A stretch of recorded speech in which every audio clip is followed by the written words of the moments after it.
Dear students, now we are going to read our 9th chapter, Bholi, written by K.A. Abbas. K. Abbas Khwaja Ahmed Abbas was born on 7 June 1914 and died on 1st June 1987. He was an Indian film director, screenwriter, novelist, and a journalist in Urdu, Hindi, and English language. So, this story, Bholi, is about a girl who is dull-witted and has an ugly look. भोली है वो, उसकी बुद्धि कम है बाकी बच्चों से और फेस भी डिफॉर्म्ड है because of chicken pox marks. तो चिकन पॉक्स के उसके मार्क्स हैं चेहरे पे, इसलिए उसका चेहरा सुंदर नहीं दिखता. Everyone makes fun of her because she stammers. जब वो बोलती है तो हकलाती है. But when she starts going to school her entire life gets changed. जब वो स्कूल जाना शुरू करती है तब उसकी लाइफ में चेंज आता है because of her teachers encouraging behaviour, क्योंकि उसके टीचर का बिहेवियर जो है बहुत ही ज़्यादा इनकरेजिंग है. Let's read and enjoy the lesson. Her name was Sulekha, but since her childhood every one had been calling her भोली द सिंपल्टन. उसका एक्चुअल नाम जो था वो सुरेखा था, लेकिन बचपन से ही लोग उसको भोली, सिंपल्टन. सिंपल्टन मीन्स इनोसेंट और गुलिबल who can be deceived by any one. कोई भी उसको आसानी से धोखा दे देता है क्योंकि वो बहुत ही ज़्यादा सिंपल और इनोसेंट है, मासूम है. तो इसलिए उसको कोई उसके नाम से, सुलेखा के नाम से नहीं बुलाता था, सब उसको भोली के नाम से जानते थे. She was the 4th daughter of numberdar Ramlal. Numberdar is an influential person in the terms of wealth and power. गांव में जो बहुत ही प्रभावशाली व्यक्ति होते हैं, चाहे वो धन के मामले में हो या ताकत के मामले में हो, तो जो प्रभावशाली व्यक्ति होते हैं उन्हें नंबरदार या लंबरदार कहा जाता है. तो वो नंबरदार रामलाल की बेटी है. When she was 10 months old, जब वो 10 months की होती है, she had fallen off the cot. वो बिस्तर से गिर जाती है. ऑन हर हेड, सर के बल. And perhaps it had damage some parts of her brain, जिसके कारण ब्रेन के कुछ नर्व्स डैमेज हो जाते हैं, क्योंकि वो बिस्तर से सर के बल गिर जाती है. कब? जब वो 10 months ओल्ड थी, 10 महीने की थी. That was why she remained a backward child and come to be known as Bholi. इस कारण वो backward child, backward means dull witted, कम बुद्धि, उसकी जो बुद्धि है वो पूरी तरह से डेवलप नहीं हो पाती, विकसित नहीं हो पाती, और लोग उसको भोली के नाम से बुलाते हैं. At birth the child was very fair and pretty. जब उसका जन्म हुआ था तो भोली बहुत ही सुंदर और गोरी थी. But when she was 2 years old, लेकिन जब वो 2 साल की होती है, she had an attack of small pox. तब उसके स्मॉल पॉक्स का अटैक होता है उसके ऊपर, मतलब उसको स्मॉल पॉक्स निकल आते हैं. Only the eyes were saved, और केवल उसकी आंखें ही बच जाती हैं. But the entire body was permanently disfigured by deep black pox marks. और उसके बाकी पूरे बदन पे काले काले पॉक मार्क्स हो जाते हैं. चिकन पॉक्स के दाग आप जानते हो कि वो लोगों को बहुत ही ज़्यादा डिसफिगर, मतलब बदसूरत बना देते हैं, अगली बना देते हैं. तो यही भोली के साथ होता है कि उसकी आँखों के अलावा उसके शरीर का कोई भी पार्ट बचा नहीं होता, तो वो देखने में भी बुरी हो जाती है. Little Sulekha could not speak till she was 5. और क्योंकि उसके सर पे चोट लग चुका था जब वो 10 months की थी, तो उसको बोलने में भी काफ़ी समय लगता है. जब तक वो 5 साल की हुई तब तक वो बोल नहीं पाती थी. When at last she learned to speak, और जब आखिरकार वो बोलना सीखती है 5 साल के बाद, she stammered. तो वो stammered means spoke haltingly, मतलब रुक रुक के बोलना. she spoke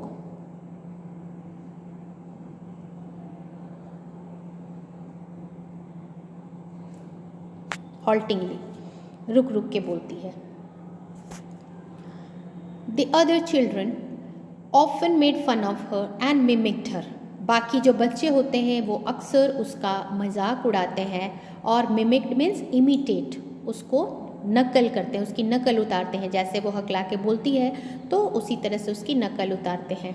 as a result she talk very little, तो वो एम्बैरस होती है क्योंकि बच्चे उसको चिढ़ाते हैं, तो आखिरकार वो बात करना ही बंद कर देती है, बहुत कम बोलती है। रामलाल हैड 7 चिल्ड्रन, रामलाल के 7 बच्चे थे कुल। 3 सन्स एंड 4 डॉटर्स, जिसमें से 3 बेटे और 4 बेटियां थीं। And the youngest of them was Bholi, और भोली उसमें से सबसे छोटी थी। It was a prosperous farmer's household and there was plenty to eat and drink. बहुत ही ज़्यादा समृद्ध किसान का परिवार था रामलाल का, मतलब वो अच्छे खाते पीते थे, तो किसी को भी, बच्चों को किसी तरह की कोई तकलीफ नहीं थी। ऑल द चिल्ड्रन एक्सेप्ट भोली वर हेल्दी एंड स्ट्रॉन्ग, बाकी सारे बच्चे, भोली के भाई बहन जो थे वो सब हेल्दी और स्ट्रॉन्ग थे। The sons had been sent to the city to study in schools and later in colleges, बेटे जो थे उनको शहर भेजा गया था पढ़ने के लिए स्कूल में, और बाद में स्कूल की पढ़ाई जब ख़त्म की तो फिर कॉलेज में पढ़ने लगे। Of the daughters Radha the eldest had already been married, बहनों में सबसे बड़ी जो राधा थी उसकी ऑलरेडी शादी हो चुकी थी। The second daughter Mangala's marriage had also been settled, और मंगला की शादी तय हो चुकी थी। And when that was done Ramlal would think of the third Champa, और मंगला की शादी के बाद रामलाल चंपा की शादी के बारे में सोचता। They were good looking healthy girls and it was not difficult to find bride grooms for them, क्योंकि वो सारी जो उसकी बेटियाँ थीं, मंगला, चंपा और राधा, वो सब देखने में बहुत सुंदर और हेल्दी थी, इसलिए उनके लिए वर ढूंढना, ब्राइड ग्रूम ढूंढना डिफ़िकल्ट नहीं था, आसान था। But Ramlal was worried about भोली, लेकिन रामलाल को जो चिंता थी वो भोली की थी। She had neither good looks nor intelligence, ना तो वो देखने में अच्छी थी और न ही उसके पास बुद्धि थी, वो दिमाग से भी वीक थी। भोली वो 7 years old when Mangala was married, जब भोली 7 साल की होती है तो मंगला की शादी हो जाती है। The same year a primary school for girls was open in their village, उसी साल बच्चों के लिए एक प्राइमरी स्कूल गर्ल्स के लिए खोला जाता है उस गांव में।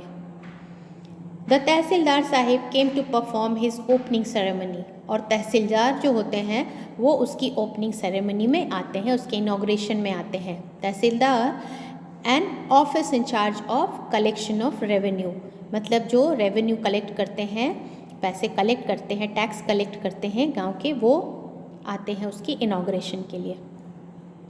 ही सेड टू रामलाल, और रामलाल से कहते हैं, as a revenue official you are the representative of the government in the village and so you must set an example to the villagers, you must send your daughters to school, क्योंकि रामलाल गांव में, village में representative है, official का means वो revenue collect करता है अपने गांव में, तो तहसीलदार कहते हैं कि तुम क्योंकि रिप्रेजेंटेटिव हो गांव में गवर्नमेंट के, इसलिए तुम्हें एक एग्जाम्पल सेट करना है गांव वालों के सामने, क्योंकि वो गर्ल्स स्कूल ओपन हो रहा था, तो कहते हैं कि तुम्हें अपने बच्चों को, लड़कियों को, मीन्स गर्ल्स को, डॉटर्स को स्कूल भेजना है।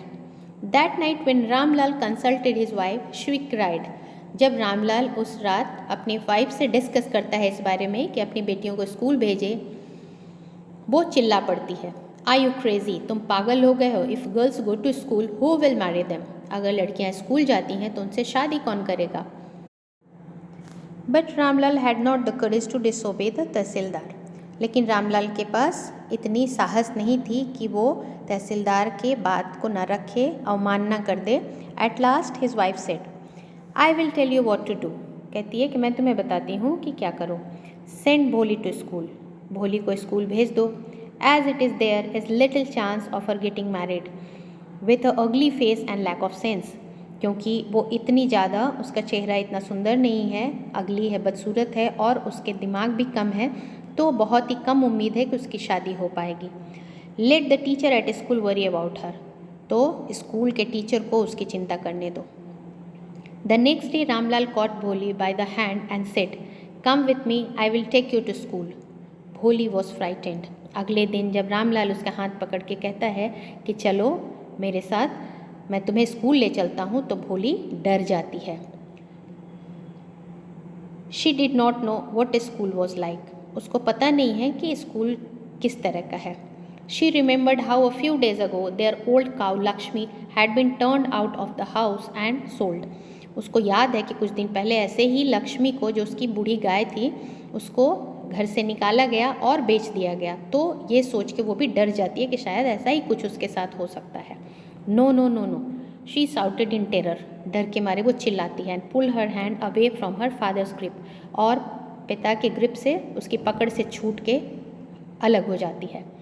What's the matter with you you fool, shouted Ramlal. कहते हैं कि तुम्हारे साथ क्या बात है, क्या बात है बेवकूफ़, ऐसा उसको बोल के डांटता है। I am only taking you to school, then he told his wife. मैं तुम्हें बस स्कूल लेके जा रहा हूँ। और फिर वो अपनी वाइफ से कहता है, let her wear some decent clothes today or else what will the teachers and the other school girls think of us when they see her. कहते हैं कि उसको कुछ अच्छे कपड़े, डिसेंट नाइस क्लोथ्स पहना दो, कुछ अच्छे कपड़े पहना दो, नहीं तो टीचर और दूसरे बच्चे स्कूल के क्या कहेंगे जब उसको देखेंगे।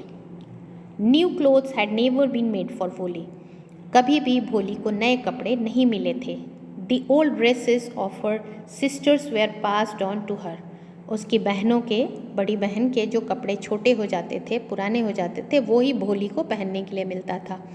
No one care to mend or wash her clothes. न कोई उसके कपड़ों को मेंड करता था, मीन्स रिपेयर करता था। फटे होते थे, बड़े होते थे तो कोई भी उसको ट्रिम नहीं करता था, सिलता नहीं था, और नहीं कोई उसके कपड़ों को वॉश करता था। But today she was lucky to receive a clean dress which had shrunk after many washings and no longer fitted Champa. लेकिन आज उसको एक क्लीन ड्रेस मिला था जो कि चंपा का था, और काफ़ी सारे वॉश होने के बाद, रेगुलर वॉश होने के बाद वो श्रिंक हो गया था, मीन्स श्रिवल हो गया था, सिकुड़ गया था, चंपा को छोटा पड़ रहा था। She was even bathed and oil was rubbed in to her dry and matted hair. उसको नहलाया भी गया था आज, और उसके बालों में जो बहुत ही सूखे और मैटेड थे, matted means tangled in a dense mass, बिल्कुल उलझे हुए बाल थे, उसमें ऑयल भी लगाया गया था। Only then she began to believe that she was being taken to a place better than her home. और जब उसको नहला धुला के साफ कपड़े पहनाए गए, उसके बालों में ऑयलिंग की गई, तो उसको लगा कि शायद वो कोई ऐसे जगह पे ले जाई जा रही है जो उसके घर से अच्छा है। When they reached the school, the children were already in their classrooms. जब वो स्कूल पहुँचे तो टाइम हो चुका था और बच्चे ऑलरेडी अपने क्लासरूम में बैठ चुके थे। Ramlal handed over his daughter to the head mistress. रामलाल उसे हेड मिस्ट्रेस के पास ले जाते हैं। Left alone the poor girl looked about her with a fear laden eyes. अब क्योंकि हेड मिस्ट्रेस को वो हैंड ओवर कर देते हैं तो भोली अकेली रह जाती है टीचर के साथ, हेड मिस्ट्रेस के साथ, और उसकी आंखों में डर भरा रहता है, वो इधर उधर देखती है। There were several rooms, बहुत सारे कमरे होते हैं, and in each room girls like her squatted on mats, reading from book or writing on slates. बहुत सारे कमरे होते हैं जिसमें से हर कमरों में उसकी तरह की लड़कियां ही squatted means sat on heels, अपने पैरों पे बैठी होती हैं, with bent knees, और वो मैट पे नीचे जो चटाई बिछाई हुई है, दरी बिछाई हुई है, उस पर बैठी हुई हैं, और या तो वो बुक से पढ़ाई कर रही हैं या स्लेट में लिख रही हैं। The head mistress asked Bholi to sit down in a corner in one of the classrooms. Head mistress Bholi को कहती हैं कि उसमें से एक कमरे में, एक कोने में बैठा देती हैं, बैठने को कहती हैं और बैठा देती हैं। भोली did not know what exactly a school was like and what happens there, but she was glad to find so many girls almost of her own age present there. भोली को एग्जैक्टली पता नहीं था कि स्कूल किस तरह का होता है और वहाँ होता क्या है, लेकिन जब उसने उसको देखा, स्कूल पहुँची, तो वो ये देख के खुश हो गई कि उसी तरह के, उसी की उम्र की बहुत सारी लड़कियाँ वहाँ पे थी। She hoped that one of those girls might become her friend, और उसको उम्मीद थी कि उसमें से एक लड़की उसकी दोस्त बन जाएगी। The lady teacher who was in the class was saying something to the girls, but Bholi could not understand. But जो भी टीचर थी उसकी क्लास में, लेडी टीचर, वो बच्चों को कुछ पढ़ा रही थी, बता रही थी, लेकिन भोली की समझ में कुछ नहीं आ रहा था। She looked at the picture on the wall. वो दीवार पे बने हुए पिक्चर्स देख रही थी। The colors fascinated her. Colours जो पिक्चर के थे वो उसको अट्रैक्ट कर रहे थे। Fascinated means attracted her. The horse was brown just like the horse on which the tehsildar had come to visit their village. और जो घोड़े की पिक्चर बनी हुई थी वो जस्ट उसी तरह की पिक्चर थी जैसे घोड़े पे तहसीलदार उनके गांव में आया था। Means she was looking at the picture and correlating with the real life, उनको जोड़ पा रही थी। The goat was black like the goat of their neighbour. उनके पड़ोस में जो बकरी थी उसी तरह की बकरी दीवार पे वो देख पा रही थी। The parrot was green like the parrots she had seen in the mango orchard. जो उसने मैंगो ऑर्चर्ड में, ऑर्चर्ड मीन्स गार्डन, आम के बगीचे में जो उसने देखा था पैरट, हरे हरे तोते देखे थे, तो उसी तरह के पैरट दीवार पे बने हुए थे। And the cow was just like their Lakshmi. और गाय जो थी वो तो बिल्कुल उसके लक्ष्मी की तरह थी। तो ये सारे पिक्चर्स वो ध्यान दे रही है और उनको को रिलेट कर रही है अपनी रियल लाइफ से। एंड सडनली भोली notice that the teacher was standing bye her side smiling at her. अचानक भोली को दिखता है कि टीचर उसके बगल में खड़ी है और मुस्कुरा रही है उसे देख के। What's your name little one. छोटी बच्ची तुम्हारा नाम क्या है। भो भो। She could stammer no further than that. अब वो कोशिश तो करती है बोलने के लिए, लेकिन क्योंकि स्टैमर करती है, हकलाती है, तो बस भो भो बोल पाती है, उससे आगे कुछ भी नहीं बोल पाती। Then she began to cry and tears flowed from her eye in a helpless flood. अब वो रो पड़ती है और आँखों से लगातार आंसू बह रहे हैं, क्योंकि वो असहायता के आंसू है। वो अपने आप को हेल्प नहीं कर पा रही थी। जब टीचर ने नाम पूछा था तो वो बोलना चाहती थी, but because of her stammering, हकलाने के कारण वो उनको नहीं बता पाती। She kept her head down as she sat in a corner, not daring to look up at the girls who she knew were still laughing at her. वो अपना सर नीचे करके उसी कॉर्नर में चुपचाप बैठी हुई है और उसको हिम्मत नहीं होती कि वो सर ऊपर करके उन लड़कियों को देखे जिसके बारे में उसको पता था, जिसको वो जानती थी, और वो अभी भी उसके ऊपर हंस रही थी। तो वो वैसे ही सर नीचे किए रो रही है। When the school bell rang, all the girls scurried out of the classroom. तो जब स्कूल का बेल रिंग होता है तो सारे बच्चे तेजी से भाग जाते हैं। Scurried means to move about hurriedly। जैसे आप देखते हो कि बेल लगती है स्कूल की तो सारे बच्चे बहुत जल्दी से निकल के भाग खड़े होते हैं, तो वैसे ही सब बच्चे निकल के क्लासरूम से भाग जाते हैं। But Bholi dared not to leave her corner. लेकिन भोली फिर भी वही कॉर्नर में क्लासरूम के बैठी रहती है। Her head still lowered she kept on sobbing means convulsive gasp made while weeping. सुबकते हुए वो मुंह खोल के ज़ोर ज़ोर से सांस ले रही है। भोली, the teachers voice was so soft and soothing.